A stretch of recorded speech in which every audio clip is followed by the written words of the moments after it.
the ongoing conflict between Russia and Ukraine. There's a lot of other issues related to this. The United States decision to provide cluster munitions, the Turkish decision to release Azov prisoners, and Vladimir Putin's recent meeting with Prigozhin and Wagner commanders. A lot of questions, a lot of people looking for answers, and I don't think there's anybody better than our guest today to help us find these answers. Dmitry Badrich, a Russian political, and thank you very much. Welcome to the show. Thank you. Thank you. I always dreamed of talking to you, Scott, and I hope our conversation will be interesting. A good continuation for the battle that I had yesterday on Al Jazeera English with someone named William Taylor, the former US ambassador in Ukraine, who seemed to know everything, who knew how much cluster weapons Russia had, how often they failed, that they failed much more often than the American cluster weapons. So I basically had a hard talk with him. I encourage people to watch because in the end he had nothing to say and I had a lot to say. So the themes, the subject that you mentioned are just great. So whichever you choose, let's start from the one that interests you most and the viewers also. Well, why don't we start with the one that you've touched upon, which is the issue of cluster munitions. Just to provide a background, I'm not a former U.S. ambassador. I don't claim to know everything, and it's like everything. It's I believe in informed debate, discussion, and dialogue in the pursuit of fact-based truth. So, the United States has made a decision to supply Ukraine with a specific kind of cluster munition. A cluster munition is basically a weapon that delivers smaller submunitions. We'll call them cluster bombs. The idea is to deliver destructive power over a wider area than you would with just a conventional unitary high explosive shell. These cluster munitions can be used to attack personnel, and they can also be used to disable or destroy vehicles. That's why they're called dual purpose improved conventional munitions. In particular, the United States is deploying what's called the M864 round. It's a 155 millimeter artillery shell that production began in 1987. That's an important date, by the way, to remember. And production ended in 1996. The United States has put all of these shells into our what we call the war reserve. We don't train with these shells. We put them in the war reserve. And since 2016, we haven't used them in combat. And the reason is that the United States, even though we're not a signature to an international agreement, I think it's called the Cluster Munitions Convention, that would ban these weapons. We have not signed this because we view cluster munitions as being a very important weapon to have if we're ever confronted with massed attacks like we could face on the Korean Peninsula against the North Korean army, or even in Europe if we ever had to fight Russia. So we've held on to these weapons, and we've been very critical of Russia. By the way, we've criticized Russia and Ukraine, less Ukraine, mainly Russia, for using cluster munitions in the ongoing conflict. But I think it's also important to point out that neither Ukraine nor Russia are signatories to this agreement. So there's no violation of the law taking place. But we've criticized Russia nonetheless, and now we've made this decision to send these weapons to Ukraine. And I've been searching for a reason why. I mean, is this a military necessity? Does Ukraine suddenly need American cluster munitions, or is there something else at stake? And I think Joe Biden answered that question the other day. It's because we've run out of ammunition to give Ukraine, that ultimately we don't have enough conventional high explosive rounds to give to Ukraine to meet their ammunition expenditure rates in support of their ongoing counteroffensive. So we've given them these cluster munitions. And I think we have to explore the moral reasons for this. Suddenly we've decided that a shell hunger is worthy of giving weapons that we ourselves say shouldn't be used in combat, and we've condemned Russia to use. We're saying that. And two, do these weapons really change the outcome on the battlefield? The United States brags about very low dud rates, but I think the New York Times has written an article that suggests that the dud rate for American shells could be as high as 20%. And that implies that the shell's working well. But remember, I asked you to remember that date of 1987, 1996. These shells have a 20-year shelf life. 20 years. And well, maybe I will say a few words here because you just described perfectly the situation, but it all came as a surprise. To me, at least. I don't know about you, but I was surprised to read this article in the Washington Post on Friday. Suddenly an article just modestly headlined, "Biden approves cluster munition supply to Ukraine," right?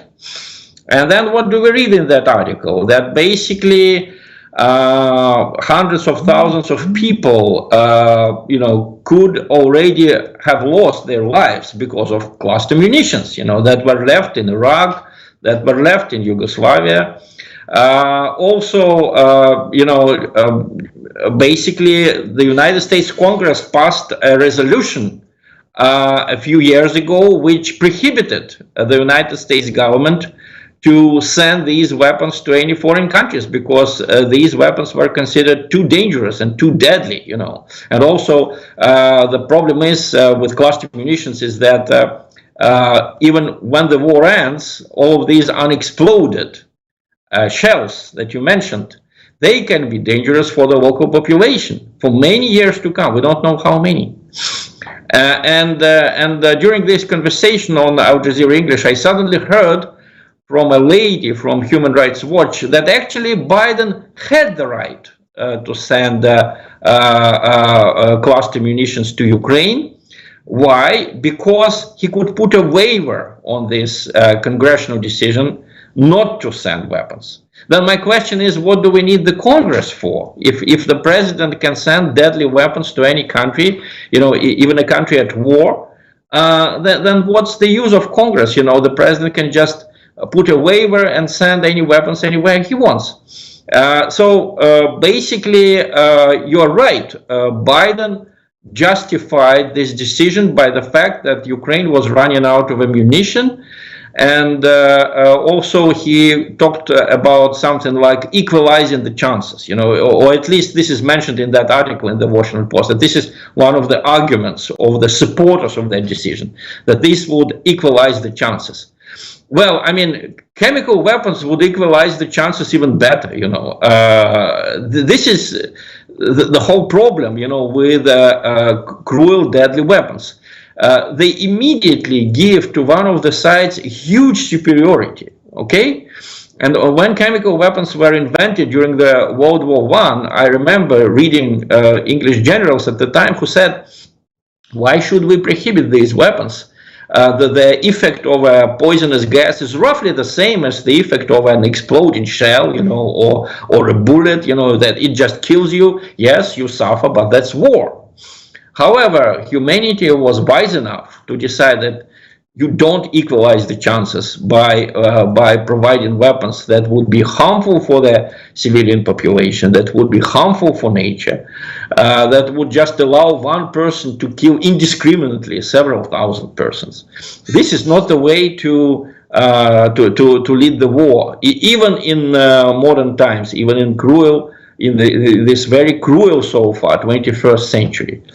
So basically the story with the use of cluster weapons is interesting, because that article in the Washington Post mentioned that Ukrainian troops used cluster weapons against Donbass during the first very, very cruel months of the war in 2014.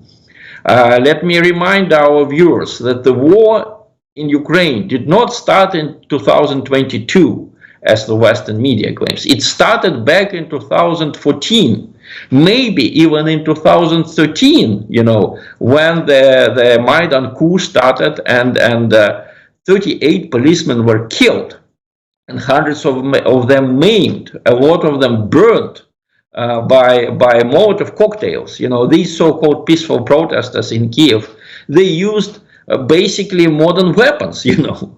The United States called them all peaceful protesters, and the EU did the same, unfortunately.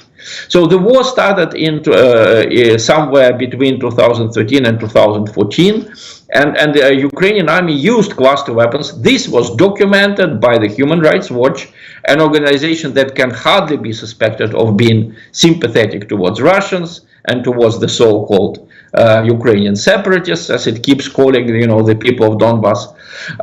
Then also the Washington Post said something about Russia using these cluster bombs when it was not mentioned, simply for a very simple reason. I don't remember any news reports, and I don't remember, of course, any Human Rights Watch reports that would mention the use by Russia of cluster weapons. Or at least none of these reports was documented. It was just a hearsay, you know, someone saying, oh, I saw how Russians did it. But, the problem with the cluster weapons is that it's very easy to find them on the ground and to prove that they were used. So the Ukrainian army definitely used them in 2014 and probably 2015. Russia, there is absolutely no proof. And now the United States wants to supply these weapons, to supply these munitions to Ukraine so that it would use them on a massive scale. This is a terrible development. I mean, after the depleted uranium shells, we have cluster weapons. And this is what I said on Al Jazeera English yesterday. I asked the people, okay, look, these people want to supply cluster weapons. They already supplied shells with depleted uranium. And these people say they're for peace. You know, these people say that they are for democracy. You can only save democracy with cluster weapons and the depleted uranium shells? Doesn't sound convincing to me. And the same story, you know, just look at the news, look at the Western press, the news from Ukraine. The Ukrainian government is now storming the oldest monastery in the country, right? The Kiev Lavros, we call it the Kiev monastery. They are removing Russian language from school curriculums. They are removing it from all spheres of life, you know, the language that the majority of the population in Ukraine speaks. They have canceled several holidays, some of them from Soviet times, some of them even from pre-Soviet times.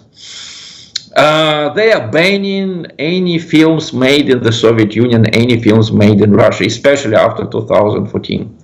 They are banning books. You know, there are hundreds, thousands of books that they banned. So my question is, if the government is not quite happy with the language of the country, with its religion, with its holidays, with its books, with its films, maybe this government is the occupier. Maybe it's Zelensky who is the occupying power there, and not Russia, you know, because Russia is not canceling anything. It's not prohibiting anything. They prohibit, you know, they try to change the country beyond recognition. And the same story with cluster munitions. If Russia is so bad, if Russia is the aggressor, why is it that the other side wants to use deadliest, most dangerous, inhumane weapons? Cluster munitions or shells with depleted uranium. Why is that? I think this is a very interesting question that I managed to ask in the end of Al Jazeera English program.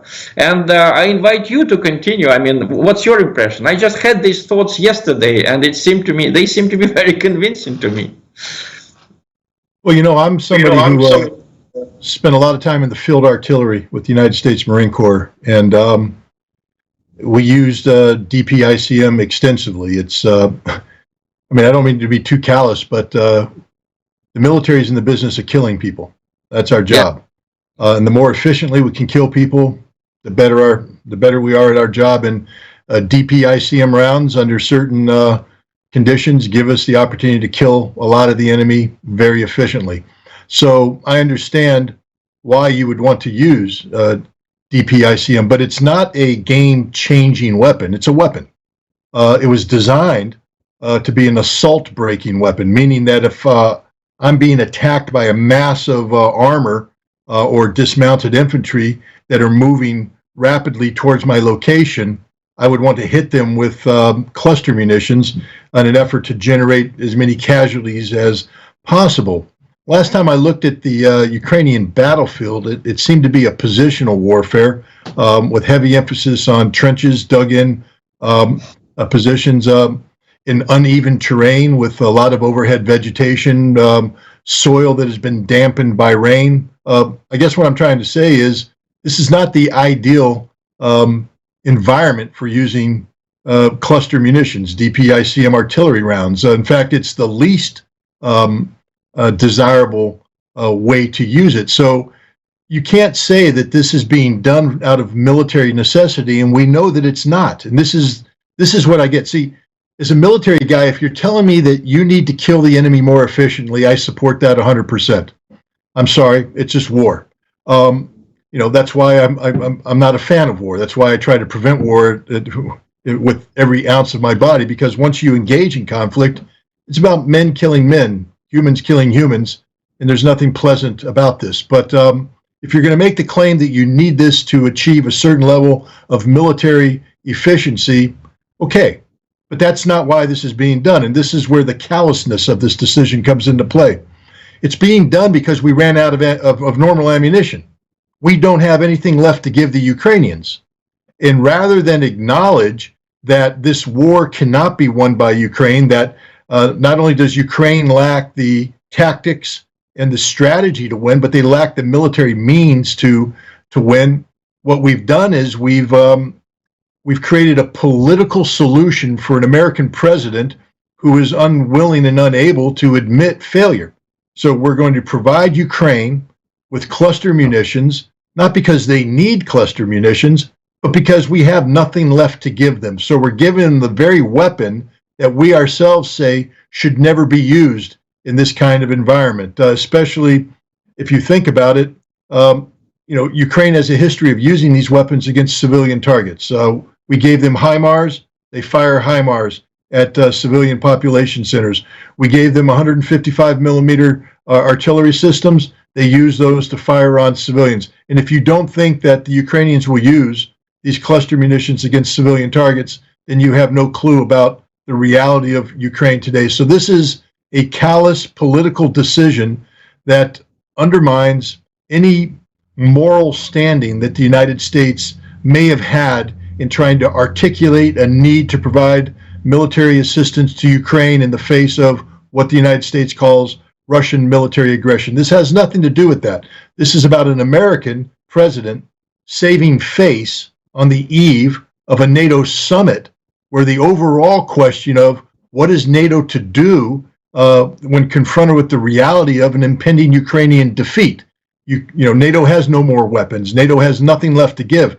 Is the American president sending a signal to NATO that NATO needs to break all red lines imaginable to be seen as supporting Ukraine, thereby extending a conflict that will only result in Ukrainian defeat, but in the process, tens of thousands, maybe hundreds of thousands of Ukrainian and Russian lives lost? This is a callous political decision on the part of the American president. And as an American who understands war and the awful necessity of killing people during war, I condemn his position, because it's just, we're supposed to be a global leader, and this isn't leadership. This is crass opportunism. You are absolutely right. And look, NATO membership for Ukraine. Just now, Biden made it absolutely clear. Ukraine is not going to be a member of NATO. It's not going to be made a member of NATO at this summit. But Ukrainians, when they first talked about NATO membership, and that started a long time ago, that started under Kuchma, that started under Yushchenko, they said we want NATO membership to have security for our land, so that shells and bombs would never hit our land. And what did they get instead of this protection? They've got cluster weapons on their land, right? They got depleted uranium, shells on their land. This is what Biden has to offer. And I agree with you that his decision was very callous, but also the way he presented it was terribly hypocritical. He said it was a difficult decision to make. And yesterday on Al Jazeera English, my opponent, the former ambassador to Ukraine, William Taylor, he said, I don't like these weapons. Biden doesn't like these weapons. No one here likes these weapons. Then why are you sending them? I wanted to ask him.